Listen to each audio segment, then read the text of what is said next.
This is a recording of a presentation made to the State Sporting Associations on the morning of the 11th of February 2011 to introduce them and release the guidelines for the new State Sporting Association Participation Program. Before we get into the details of the program specifics, let's consider who is VicHealth for those that perhaps haven't worked with us in the past. The Victorian Health Promotion Foundation was established more than 20 years ago under the Tobacco Act. We are a statutory authority who have a direct report to the Department of Health and are also accountable to an independent board. Annually, we receive funding of more than $30 million to implement strategies, particularly pertaining to reducing smoking, improving nutrition, reducing the harmful effects from alcohol, increasing physical activity, increasing social and economic participation, and reducing the harmful effects of UV exposure. VicHealth envisages a community whereby health is a fundamental human right. Everyone shares in the responsibility for promoting health, and that everyone benefits from improved health outcomes. Our mission is to build the capabilities of organisations, communities, and individuals in ways that change social, economic, cultural and physical environments to improve health for all Victorians, strengthen the understanding and the skills of individuals in ways that support their efforts to achieve and maintain health. VicHealth's focus is multifaceted. It includes individuals, organisations, community and society through different investments and through the engagement of a broad range of stakeholders. VicHealth will try to achieve its strategic objectives while working very closely with a range of different groups. VicHealth's focus. We focus on promotion and the prevention of ill health, which enables people to increase control over and improve their own health. Involves the population as a whole in the context of their everyday lives, and activities are geared towards promoting health and preventing ill health rather than focusing on people at risk for specific diseases. Strategies are based on understanding the social, environmental and biological determinants of health and well-being. VicHealth Strategic Framework 2009 to 2013 has several priorities for focus which have already been touched upon. This program will consider cutting across a range of our key result areas. The first is health inequalities, whereby improve the physical and mental health of those experiencing social, economic or geographic disadvantage. Contribute to closing the health gap between Indigenous and non-Indigenous Victorians. Also considering ways to improve nutrition and reducing their reliance of alcohol through creating healthy environments. We look to increase optimal nutrition, reduce tobacco use, reduce the harmful effects of alcohol and reduce the harmful UV exposure. The program which we'll be talking about today fits very strongly across all of the key result areas, but in particular focusing on participation of the strategic plan, including increasing participation in physical activity, increase opportunities for social connection, reduce race-based discrimination and promoting diversity, preventing violence against women, and increasing partnership in respectful relationships, build the knowledge to increase access to economic resources. And many of the state sporting associations have been doing this across a range of their projects and programs over previous years, both with VicHealth and other government agencies.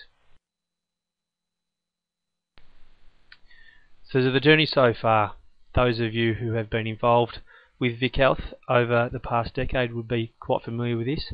The Partnerships for Health scheme, which was between 2001 and 2007, generally focused on participation with selected health issues and club development.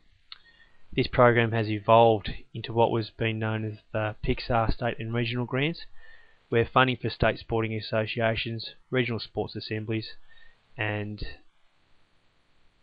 other organisations were involved with This was a focus here on priority populations, which will also be a general theme of this year's funding. So where next?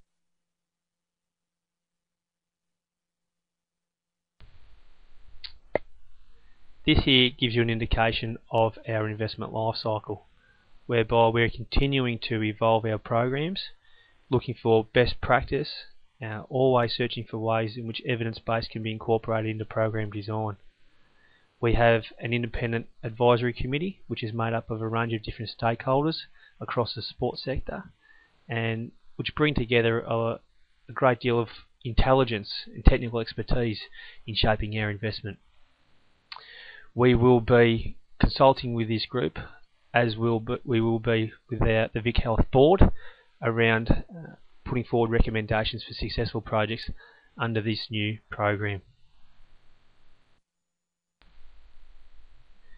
So from now, the program, which was formerly known as the State and Regional Grants, will be divided into two. The purpose of today, we'll talk about the State Sporting Association Participation Program, where the Regional Sports Assembly will follow up with a conversation in early March, looking at using some of the principles that will be found from the Healthy Sporting Environments program. So let's now have a closer look at some of the aims and objectives of the State Sporting Association Participation Program from 2011 to 2014. This is a 3-year funding commitment, with funding commencing the 1st of July 2011, and that will occur again on an annual basis until the 30th of June 2014. Applicants must be a Victorian State Sporting Association which are recognised by Sport and Recreation Victoria. They must not accept any form of funding from tobacco companies or their related foundations, either directly or indirectly. Applicants must have satisfactorily acquitted all previous grants from VicHealth and must comply with all state and federal legislation. Which SSAs are ineligible? SSAs where the head is a deliberate target within the rules of the sport. This is an approach that's been adopted from our partners in WA, Healthway, and it's also something that's been heavily debated by our VicHealth board. State sporting associations who are under contract with VicHealth to receive funding beyond 30th of June 2011, and there will be a number of those which are included within this program and act as exemplar organisations.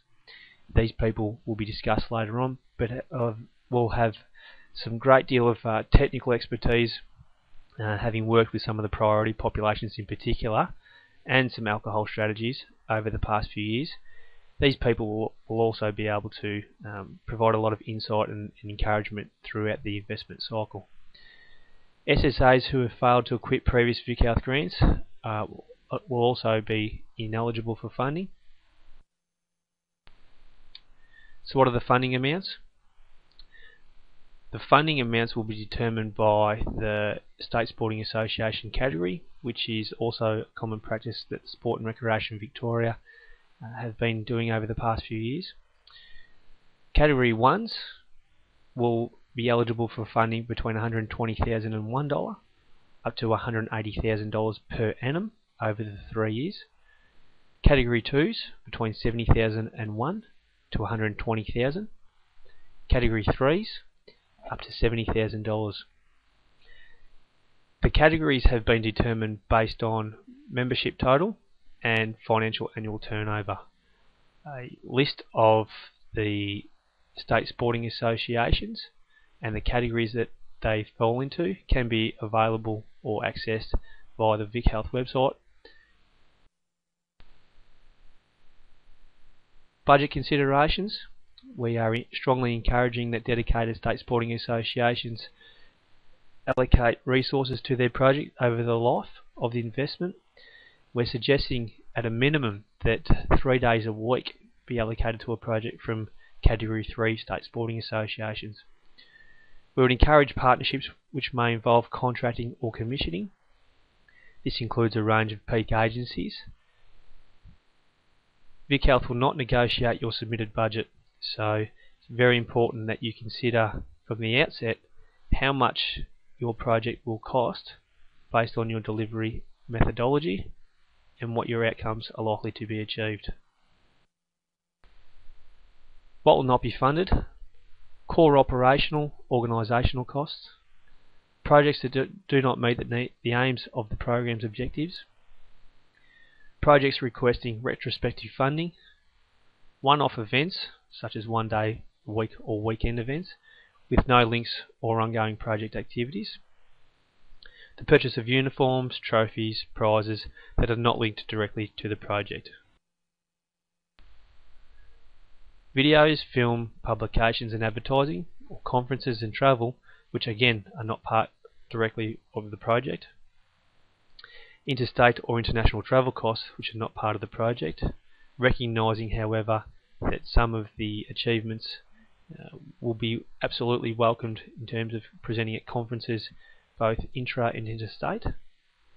Rehabilitation programs for people recovering from injury or illness, and capital work such as building and maintenance costs. The purchase of land or vehicles, there are some information detailed in our frequently asked questions around the use of vehicles specifically for projects, and I would highly encourage you to go there and familiarise yourself with that information. And also depreciation costs will not be funded under this program. So what are the aims of the State Sporting Association Participation Program? We want to increase the participation of priority populations in community sport and active recreation. We'll be trialling the Everyone Wins Toolkit. We'll bring about sustainable organisational change at a state and member level. We'd also like to consider ways to create cultural change to reduce the harm from alcohol consumption at risky levels at a state and member level. The State Sporting Association Participation Program Outcomes. We want to be inclusive, responsive, safe and supportive. We want to work in partnership across sectors. We're looking to implement evidence-based informed approaches to your work and consolidate the Everyone Wins Toolkit for state, national and international engagement. This is specifically relevant for Focus Area 1 only, with the ultimate aim to create environments to sustain change.